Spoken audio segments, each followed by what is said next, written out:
इन भाई ने बताया कि ये किसी तलाकशुदा खातून के साथ गलत तरीके से उनके साथ उनका ताल्लुकात चल रहा है, जिसमें वो काफ़ी हदें क्रॉस कर चुके हैं और काफ़ी सालों से उनके साथ ऐसा नाजायज़ ताल्लुक है तलाकशुदा औरत के साथ।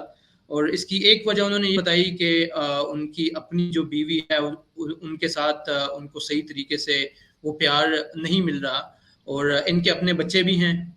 और फिर साथ ही जो है इन्होंने ये बताने के बाद बोला कि मैं दूसरी शादी करना चाहता हूँ, लेकिन मुआशरा इतना मतलब इस तरह का हो गया है और इस वजह से मैं दूसरी शादी नहीं कर पा। अब मैं कैसे इस चीज़ से अपनी जान छुड़ाऊँ? मेरा ईमान बहुत कमज़ोर हो गया हुआ है। तो शेख साहब इस सवाल की आप रहनुमाई कर दें कि ऐसी हालत में क्या करे वो भाई? जी सलमान भाई, ये बहुत ही संगीन मामला है, बहुत ही संगीन मामला है। इसकी जितनी भी संगीनी मैं बयान करूं उतनी कम है कि एक शख्स से शादीशुदा हो और वो साहिब औलाद भी हो और वो नाजायज़ ताल्लुकात रखता हो किसी मुतल्लका खातून से, नाजायज़ ताल्लुकात रखता हो और अपनी जिनसी शहवत को वो अपनी बीवी के ज़रिए नहीं बल्कि वो उस मुतल्लका औरत से जिससे उसका कोई निकाह नहीं है, शादी नहीं है, उसके बगैर ही वो अपनी जिनसी शहवत को नाजायज़ तरीके से पूरा करे, तो ये बहुत बड़ा गुनाह है।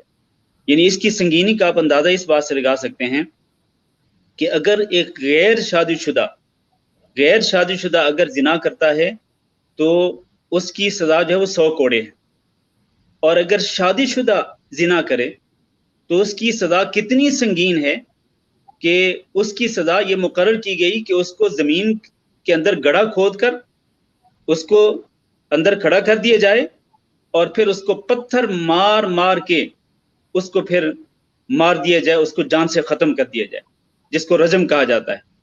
और इस किस्म के कई वाक़यात भी हुए नबी करीम सल्लल्लाहु अलैहि वसल्लम की हयात मुबारक के अंदर। तो रजम की जो सज़ा है ये शादीशुदा जानी के लिए, चाहे वो मर्द हो चाहे वो औरत हो, दोनों के लिए। और जिना अज खुद एक बहुत बड़ा गुनाह है। इसको अल्लाह ताला ने फाहिशा करार दिया है, बेहयाई का काम करार दिया है। और अल्लाह ने फरमाया कि ला तक़रबु ज़िना इन्नहु कान फाहिशा, कि तुम जिना के करीब तक ना जाओ। ये नहीं कहा अल्लाह ने कि जिना ना करो, बल्कि अल्लाह ने फरमाया जिना के करीब तक ना जाओ। मतलब ये है कि जिना तक पहुंचाने वाले जितने भी वसाइल हैं उन तमाम वसाइल से इज्तनाब करो, उनसे अपने आप को बचाओ। तो लिहाजा ये जो इस भाई का मामला है, इसको मैं ये नसीहत करूंगा इस भाई को कि इसको चाहिए कि अल्लाह ताला से डरे। ये दुनिया की जिंदगी 4 दिन की जिंदगी है।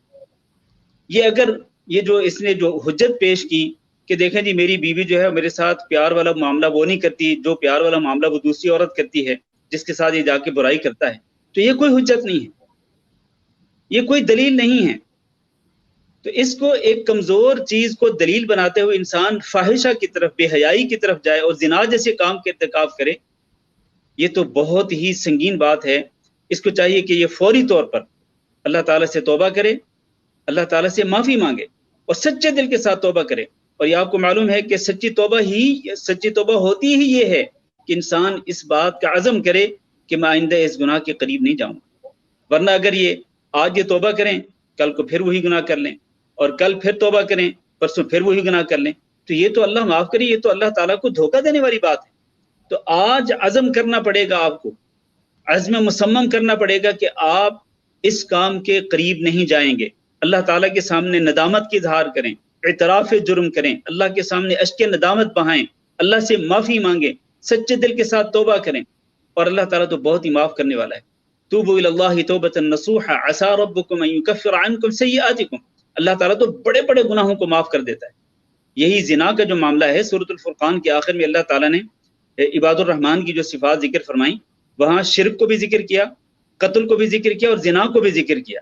ये 3 बड़े जराइम जो हैं, बड़े गुनाहों का जिक्र फरमाया। इसके बाद फरमाया इल्ला मन ताबा व आमना व अमिला अमलन सालिहन, जो शख्स तौबा कर ले और अपनी इस्लाह करना शुरू कर दे, अमल सालेह करना शुरू कर दे, और वो ईमान वाला भी हो, तो ऐसे लोग जो हैं जो सच्चे दिल के साथ तौबा करके अपनी इस्लाह शुरू कर देते हैं, तो अल्लाह उनकी बुराइयों को नेकियों के अंदर तब्दील कर देता है। और अल्लाह ताला तो है ही बहुत ही माफ़ करने वाला और रहम करने वाला।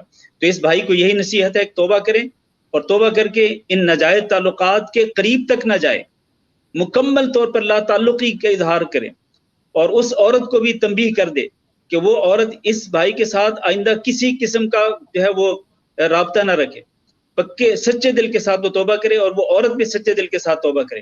ہاں اگر یہ دونوں، یعنی یہ مرد اور وہ جس سے اس کا ناجائز تعلق ہے، اگر وہ بھی توبہ کر لیتی ہے اور یہ بھی سچے دل کے ساتھ توبہ کر چکا، پاکیزہ زندگی گزارنے پر اگر یہ دونوں آمادہ ہیں تو اب اس کے بعد یہ نکاح کر سکتے ہیں۔ پھر یہ جو بات ہے نا ان کی کہ جی معاشرے کے اندر دوسری شادی کو معیوب سمجھا جاتا ہے، یہ معیوب تو معاشرے کی نظر میں ہے نا، شریعت کی نظر میں تو نہیں ہے۔ شریعت کی نظر میں تو اللہ تعالیٰ نے مرد کو اجازت دی ہے کہ وہ دوسری شادی بھی کر سکتا ہے، تیسری بھی کر سکتا ہے، چوتھی بھی کر سکتا ہے۔ اپنی پاک دامنی کی خاطر انسان کو پھر یہ نہیں دیکھنا چاہیے کہ لوگ مجھے کیا کہیں گے، تو لوگوں کی باتوں کا خوف جو ہے وہ اپنے ذہن میں نہ رکھیں، بلکہ اللہ تعالیٰ کا خوف اپنے ذہن میں رکھتے ہوئے آئندہ سے اپنی زندگی کو پاکیزہ بنائیں اور اس ناجائز تعلق کو فوری طور پر ترک کریں۔